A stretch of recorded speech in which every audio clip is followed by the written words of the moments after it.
Warahmatullahi wabarakatuh. Waalaikumsalam warahmatullahi wabarakatuh. Alhamdulillahil wahidil ahad al-fardis samad alladzi lam yattakhidh sahibatan wala walada wa lam yalid wa lam yulad wa lam yakul lahu kufuwan ahad.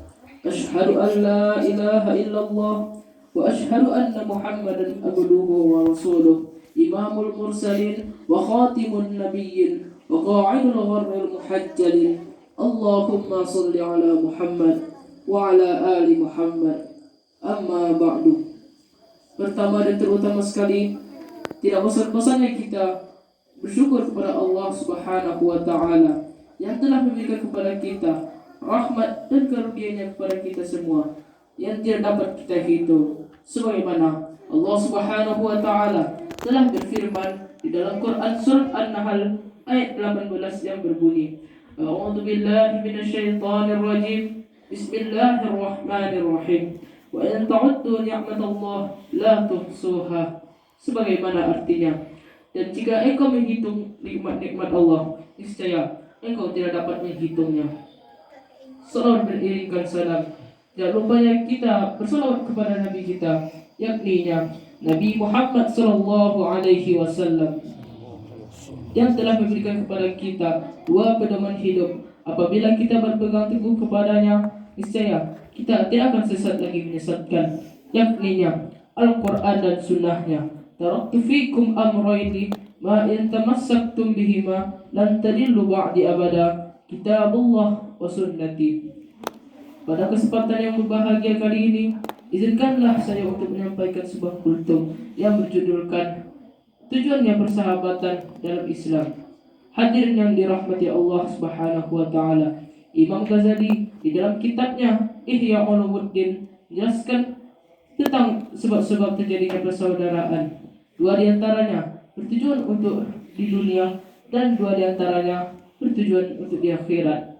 Yaitu yang pertama, engkau bersahabat dengan seseorang dikarenakan dari diri orang itu sendiri, atau engkau mencintai seseorang atau senang melihat kelakuannya karena engkau telah menganggap orang itu baik. Persaudaraan ini disebabkan karena dua hal, yaitu yang pertama karena dari bentuk zahirnya, yaitu engkau bersaudara karena dari bentuk fisiknya. Lalu yang kedua dalam bentuk batinnya, yaitu engkau bersaudara karena sempurna akalnya dan baik budi pekertinya.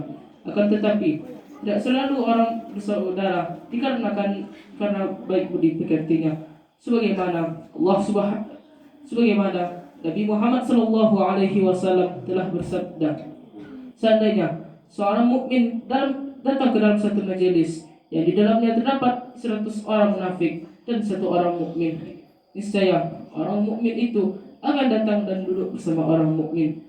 Dan apabila seorang munafik datang ke dalam satu majelis yang di dalamnya terdapat 100 orang mukmin dan satu orang munafik, niscaya orang munafik itu akan datang dan duduk bersama orang munafik itu. Hadis riwayat Al-Baihaqi. Lalu yang kedua, engkau bersaudara untuk memperoleh apa yang engkau inginkan, akan tetapi engkau tidak bermaksud untuk mencintai benda itu, maka benda itu juga disebut dengan wasilah atau perantara. Ibaratnya seperti uang atau emas. Manusia pasti cinta kepada uang atau emas, akan tetapi kita tidak bertujuan untuk cinta kepada keduanya itu, karena akan tetapi uang atau emas dapat digunakan sebagai alat transaksi untuk memperoleh segala sesuatu yang kita inginkan. Maka dapat disimpulkan bahwa dua tujuan itu bertujuan untuk di dunianya.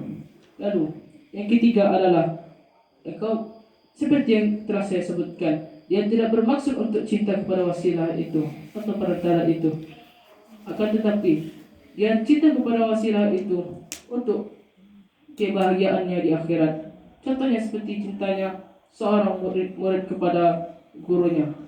Jikalau kita cinta kepada guru kita, pasti kita akan mendapatkan ilmu yang berkah. Lalu yang keempat adalah engkau bersaudara pada seorang itu tujuannya untuk kepada Allah Subhanahu wa taala. Engkau tidak ada maksud untuk memperoleh harta, tahta atau ilmu. Engkau bersaudara kepada orang itu dikarenakan Allah sayang kepada engkau. Hadirin yang dirahmati Allah Subhanahu wa taala. Sebelum saya menutup kultum saya pada kali ini, renungkanlah apa yang disampaikan Abu Thayyib, seorang ahli hikmah. Ada 8 jenis manusia. Apabila kita bergaul kepadanya, Allah Subhanahu wa taala akan menambahkan kepadanya suatu hal. Barang siapa yang bergaul kepada orang kaya, maka Allah Subhanahu wa taala akan menambahkan kepadanya rasa cinta kepada dunia dan keinginan untuk memperolehnya. Barang siapa bergaul dengan orang miskin, maka Allah Subhanahu wa taala akan menambahkan kepadanya rasa ridho dan bersyukur terhadap apa yang diberikannya. Barang siapa bergaul dengan para penguasa, maka Allah Subhanahu wa taala akan menambahkan kepadanya hati yang keras dan sifat sombong. Barang siapa bergaul dengan lawan jenis yang bukan mahramnya, maka Allah Subhanahu wa taala akan menambahkan kepadanya rasa kebodohan dan syahwat.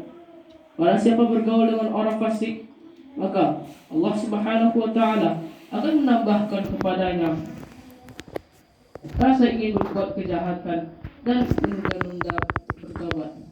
Barang siapa yang bergaul dengan orang-orang soleh, maka Allah Subhanahu wa taala akan menambahkan kepadanya ketaatan. Barang siapa bergaul dengan para ulama, maka Allah Subhanahu wa taala akan menambahkan ilmu dan amalnya. Mungkin pada kesempatan yang berbahagia kali ini, hanya ini yang dapat saya sampaikan. Jikalau ada kesalahan kata atau kata-kata saya yang ganjal, mohon dimaafkan, karena manusia tidak pernah luput dari kesalahannya. Unsur maqala wala tanzur man qala. Assalamualaikum warahmatullahi wabarakatuh. Waalaikumsalam warahmatullahi wabarakatuh.